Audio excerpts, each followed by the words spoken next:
ലിമ വേൾഡിൻ്റെ പുതിയ വീഡിയോയിലേക്ക് എല്ലാവർക്കും സ്വാഗതം. തയ്യൽ അറിയാത്തവർക്കും തയ്യൽ പഠിക്കാത്തവർക്കും ഒക്കെ ഉപകാരപ്രദമാവുന്ന ഒരു വീഡിയോ ആണ്. നിങ്ങൾക്ക് നിങ്ങളുടെ മക്കൾക്ക് ഫ്രോക്ക് തയ്ച്ചു കൊടുക്കണമെങ്കിൽ നിങ്ങൾ ഈ ഒരു വീഡിയോ സ്കിപ്പ് ചെയ്യാതെ കാണുക. ഞാനിവിടെ എടുത്തേക്കുന്നത് ഒരു ഷോളാണ്.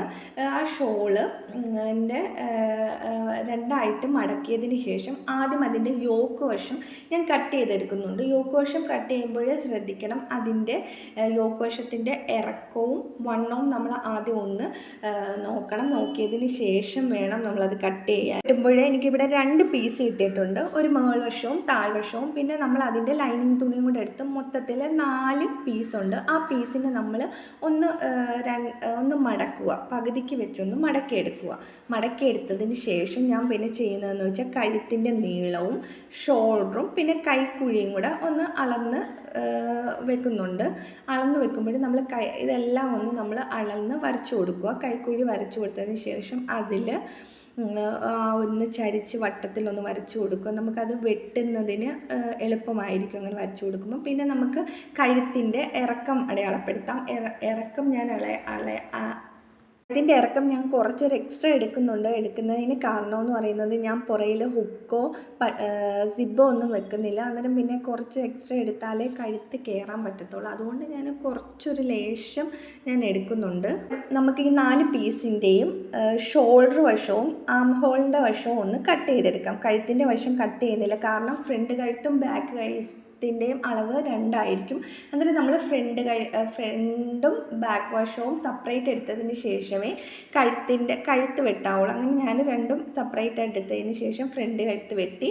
പിന്നെ ബാക്ക് കഴുത്തെന്ന് പറയുന്നത് ഒരു വി ഷേപ്പിലാണ് എടുത്തേക്കുന്നത്. അങ്ങനെയാണ് ഞാൻ കട്ട് ചെയ്തെടുത്തത്. കാരണം കഴുത്ത് കയറാനുള്ളൊരു എളുപ്പം കൊണ്ടും പിന്നെ ഒരു ബാക്കിൽ ബട്ടർഫ്ലൈ വെക്കാമെന്ന് വിചാരിച്ചു. അങ്ങനെ ആ ഒരു രീതിയിൽ വെട്ടിയെടുക്കുന്നുണ്ട്. എനിക്ക് നല്ല ഡീറ്റെയിൽ ആയിട്ടൊന്നും പറയാൻ അറിയത്തില്ല, കാരണം ഞാൻ തയ്യലൊന്നും പഠിച്ചിട്ടില്ല. അന്നേരം എൻ്റേതായിട്ടുള്ള രീതിയിൽ ഞാൻ തയ്ച്ച ആ ഒരു മെത്തേഡിൽ നിങ്ങൾക്കും കൂടെ ഞാനൊന്ന് ഷെയർ ചെയ്ത് തരുവാണ്. അതിന് ശേഷം പിന്നെ നമ്മൾ എടുക്കുന്നതെന്ന് വെച്ച് കഴിഞ്ഞാൽ അതിൻ്റെ താഴ്വശത്തേക്കുള്ളത് നമുക്കെടുക്കാം. ആദ്യം ഞാൻ ലൈനിങ് ഒന്ന് കട്ട് ചെയ്തെടുക്കുന്നുണ്ട്. കയ്യിൽ ഒരുപാട് തുണിയില്ലായിരുന്നു. ഉള്ള തുണിക്ക് നമ്മൾ തയ്ക്കാൻ പറ്റുന്ന രീതിയിൽ തയ്ക്കുവാണ്. എന്നിട്ട് ലൈനിങ് തുണി ഞാൻ മറ്റേ തുണിയെക്കാട്ടി എക്സ്ട്രാ എടുക്കുന്നുണ്ട്, കാരണം കുറച്ചൊന്ന് പ്ലീറ്റ് എടുക്കുമ്പോൾ എക്സ്ട്രാ എടുക്കാമെന്ന് വിചാരിച്ചു. അന്നേരം നമ്മൾ പ്ലീറ്റ് എടുത്ത് വെക്കുക. പ്ലീറ്റ് എടുത്തൊന്ന് തേച്ചിട്ട് നമ്മൾ തയ്ക്കുമ്പോൾ നമുക്ക് എളുപ്പമായിരിക്കും. അന്നേരം നമ്മൾ പ്ലീറ്റ് എടുത്തതിന് ശേഷം ഞാനിതാണ്ട് തയ്യൽ മെഷീനിൽ വെച്ച് തയ്ക്കുന്നുണ്ട്. ലൈനിങ്ങിനകത്തും ലൈനിങ് തുണി പിന്നെ നമ്മളങ്ങ് നമ്മുടെ ഇഷ്ടത്തിന് കുറേ എക്സ്ട്രാ പ്ലേറ്റും കൂടെ ചേർത്താൽ മതി. ഞാൻ ലൈനിങ്ങും കൂടെ ഇട്ട് പ്ലേറ്റ് എടുത്ത് തയ്ച്ച് വെച്ചിട്ടുണ്ട്. ആദ്യം ഒരു തയ്യലിട്ട് പിന്നെ ഒന്നും കൂടെ ഒരു തയ്യലിട്ട് കൊടുക്കുന്നുണ്ട്. അതിന് ശേഷം അടുത്ത മറ്റേ സൈഡും കൂടെ എടുത്ത് തയ്ച്ച് 2 വശവും തയ്ച്ച് ഞാനത് മാറ്റി വെച്ചിട്ടുണ്ട്. പിന്നെ ഇനി നമുക്ക് ചെയ്യാൻ പോകുന്നതെന്ന് വെച്ചാൽ യോക്ക് വശത്തെ നമ്മൾ പോർഷൻ എടുത്ത് നമുക്ക് കഴുത്തൊന്ന് പതുക്കി അടിച്ചു കൊടുക്കാം. പതുക്കി അടിക്കുമ്പോൾ ശ്രദ്ധിക്കേണ്ടതെന്ന് വെച്ച് കഴിഞ്ഞാൽ നമ്മുടെ നല്ല തുണിയുടെയും ലൈനിങ് തുണിയുടെയും നല്ല വശം ഉള്ളിൽ പോകണം.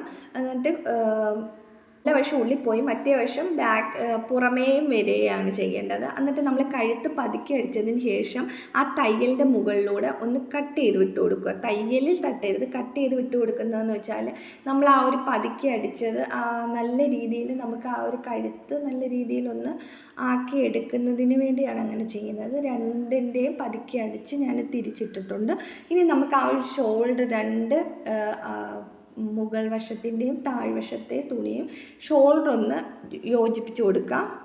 നമ്മൾ ഷോൾഡർ വശവും തയ്ക്കുമ്പോൾ പ്രത്യേകം ശ്രദ്ധിക്കേണ്ടത് നല്ല വശം ഉള്ളിലേ വരാവുള്ളൂ, പുറമേ വരുന്നത് മറ്റേ വശമായിരിക്കണം. അങ്ങനെ നല്ല വശങ്ങൾ രണ്ടും അകത്തേക്ക് കയറ്റിയതിന് ശേഷം ചരിച്ചിട്ട് നമുക്ക് ഷോൾഡർ വശം തയ്ച്ച് കൊടുത്തിട്ട് പിന്നെ ഞാൻ ആ ഒരു ആം ഹോളിൻ്റെ വശം ഞാൻ മടക്കി അടിക്കുന്നുണ്ട്. കൈയാട്ട് വെക്കുന്നില്ല.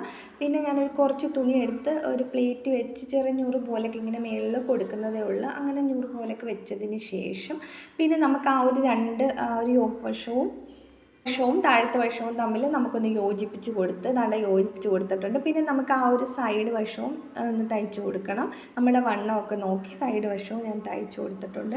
ഫൈനൽ ലുക്ക് ഇതാണ്. നിങ്ങൾക്ക് ഇഷ്ടമായെങ്കിൽ നിങ്ങൾ തീർച്ചയായിട്ടും ലൈക്ക് ചെയ്യാൻ മറക്കരുത്. ലൈക്ക് ചെയ്യണം, ഷെയർ ചെയ്യണം. നിങ്ങളുടെ അഭിപ്രായം ഒന്ന് കമൻറ്റ് ചെയ്യണം.